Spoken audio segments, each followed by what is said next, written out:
we'll try this again. I tried to do the YouTube live thing, and the internet here there's lots of problems for lots of reasons, and I'll restart the video again. So I'm starting again. Today I went up to Tamil country in the far north of the country, and it was quite a culture shock. I haven't had those kind of culture shocks already. To do a report on Ram's Bridge, the megalithic bridge that connects Sri Lanka to southern India. That's now, most of it is buried under the sea, but it's definitely man-made and it's definitely ancient. First came to my attention about 20 years ago when Graham Hancock did the fantastic Underworld series, on Channel 4, when Channel 4 made good documentaries. And so I had to get up there. I jumped into the Bay of Bengal in my full clothes. Went in Rome, I had to experience the sea there. And so that was a bit of fun. And it's a very beautiful place, the northern part of Sri Lanka, but it's suffering the aftermaths of war. Those of you who don't know, there was a 26-year-long vicious war in Sri Lanka between the Tamil Tigers and the Sri Lankan army. It only ended in 2009, I think, and basically the Sri Lankans basically bombed them all into nothing. And so up at that part of the country, there's that tension you do get in post-war places. Northern Ireland still has it. There's still a kind of a sense of unease there or something, like it's kind of a post-traumatic stress socially. But that was beautiful up there too. It's very tropical. It's very souths.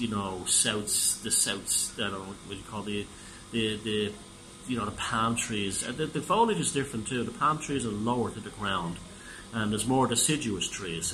Where in the south of Sri Lanka, it's more like banana trees, coconut trees. It's much more like that. They've got a lot more rice paddies and things like that up there. So it's definitely a different vibe on every levels. Because the area is Tamil, which are Hindus, you get a lot of interesting Hindu shrines. And those of you who know I have a great interest in Hinduism. And so I was in my element, visiting like the small ones in like the villages. And there's also a large Muslim population up there and a very large Catholic population. At all the crossroads, you see the statues of Hecate or Hecate, now known as the Virgin Mary. And they're all painted up and blinged up like the Hindu gods. There's also a lot of Zoroastrian and Parsis in that part of India.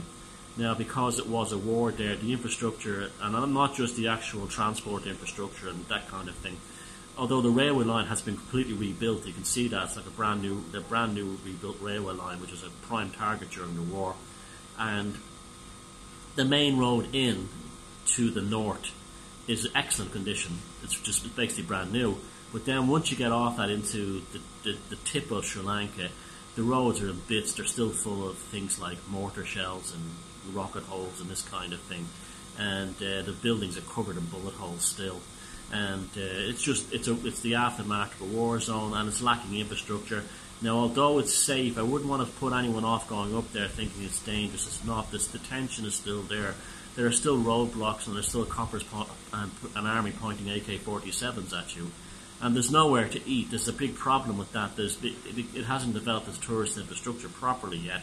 And where it has, there's huge security on the hotels. They won't even let you in for a beer. It's like that kind of thing, trying to keep suicide bombers out in case it starts up again.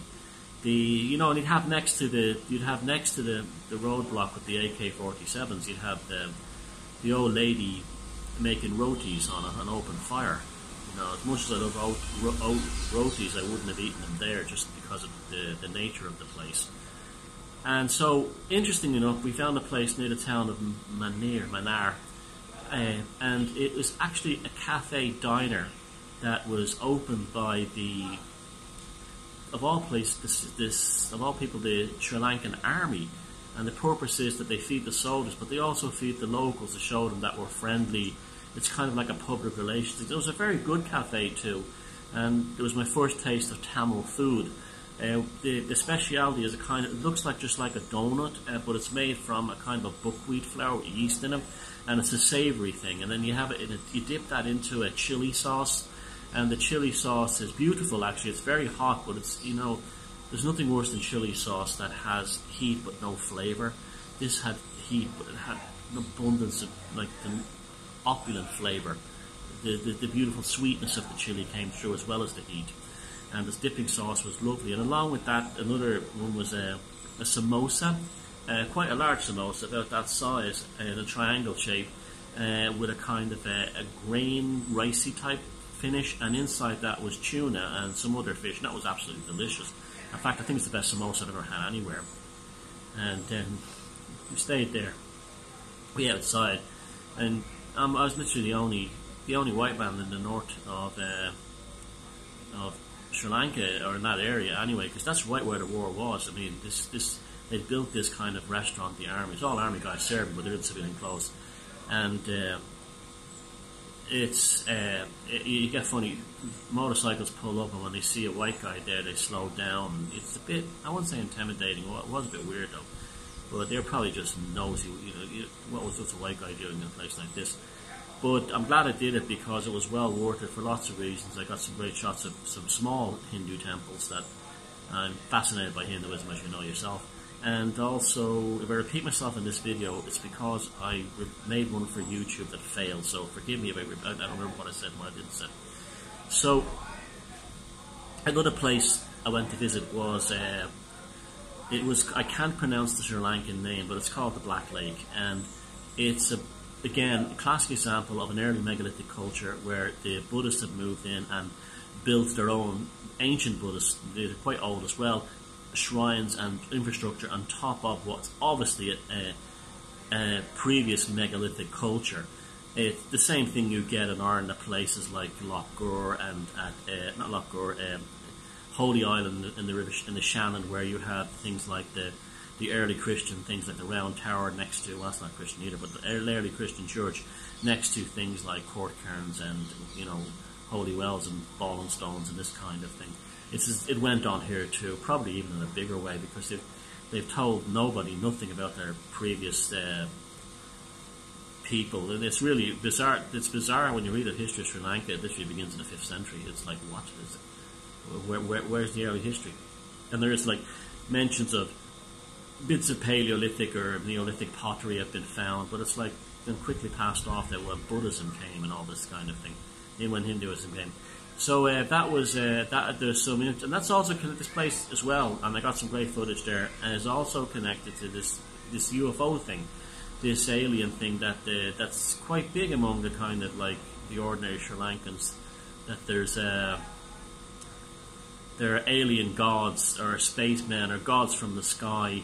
Or goddesses from the sky, and there's something in that lake, and it has a force, and there's a stone there that if you're not Buddhist, it will throw you off into the water, and that was kind of weird too as well.